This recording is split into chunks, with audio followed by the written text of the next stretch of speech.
What would Bitcoin Core version 1 look like? Andreas, I believe that Satoshi first ran Bitcoin D version 0.1. With all of the years of development so far, any ideas what Bitcoin Core version 1.0 could possibly look like? Right now we're at 0.17, and I don't know of any plans to move from the subversion numbering to a 1.0 version anytime soon.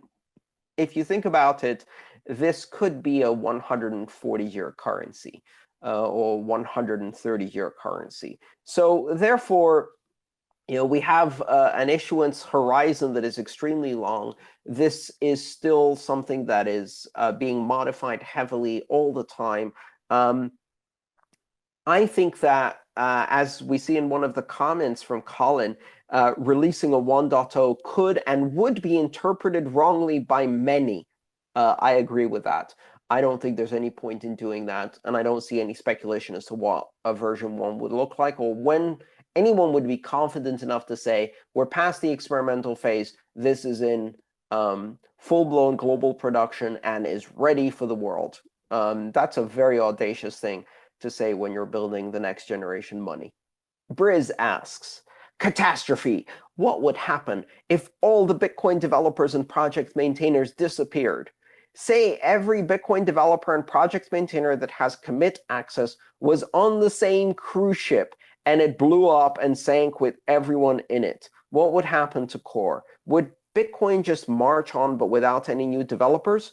Would it turn into an epic battle of the forks? A gruesome thought, but just curious, if something happened catastrophic to key individuals, how would Bitcoin survive? Well, first of all, if all the Bitcoin developers and project maintainers were on the same cruise ship, the more likely thing would be some kind of gastrointestinal disease would take them all out rather than the ship sinking. Also, I would be very strongly questioning their taste and choices because cruise ships suck. They're floating hotels that make you seasick and give you food poisoning, and you can't leave. Did I mention I hate cruise ships? All right, never mind. Let's go back to the theoretical catastrophe. Let's say something happens to a big number of Bitcoin developers. And you can also turn this around and say, why wouldn't a state actor attack Bitcoin developers, imprison them, coerce them into not contributing anymore, or worse? And the reason is that once you understand how open source communities work, first of all, Bitcoin Core is not the only client out there. There are multiple implementations of the Bitcoin Core protocol that are interchangeable and compatible. C++ implementation called LibBitcoin, for example, which was a project started by Amir Taki and continued by a number of very talented developers today. Bcoin, which is a JavaScript node implementation of the Bitcoin protocol, full node, which is multi-threaded, compartmentalized, modular, and highly performant, created by JJ and a bunch of other developers who started out at Purse.io. There's BTCD, which is a Go implementation in the Go language. And in fact, most likely, rather than a battle of the forks, I think what you'd see is you'd see other clients becoming more prominent if Bitcoin was no longer developed in the core, Bitcoin Core package, was no longer maintained and developed.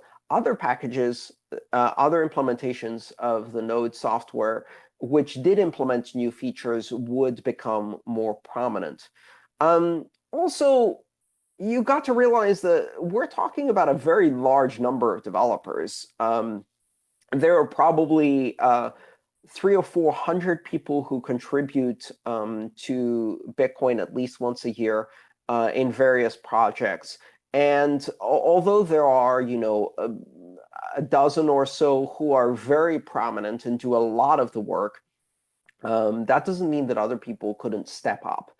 So this would create a vacuum, and the vacuum would be filled by other people stepping up and taking a more prominent role, people who have been learning gradually in these various projects.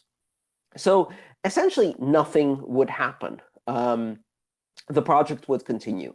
There is enough interest, there are enough trained developers, there are enough people who could learn very quickly and who would be very interested in taking a greater role in a project like that. And quite honestly, would see an opportunity to contribute more strongly.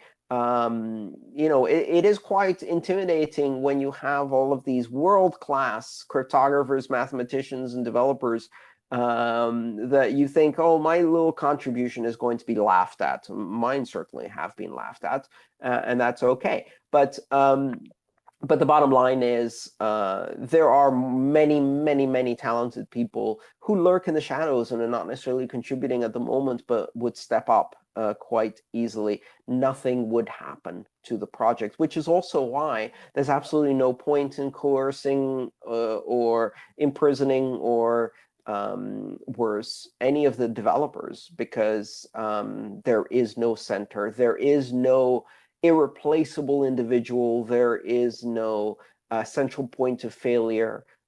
This is a recipe, and there are many cooks who can cook this recipe and who can continue to enhance and improve this recipe, and you can't stop a recipe by taking out some of the cooks.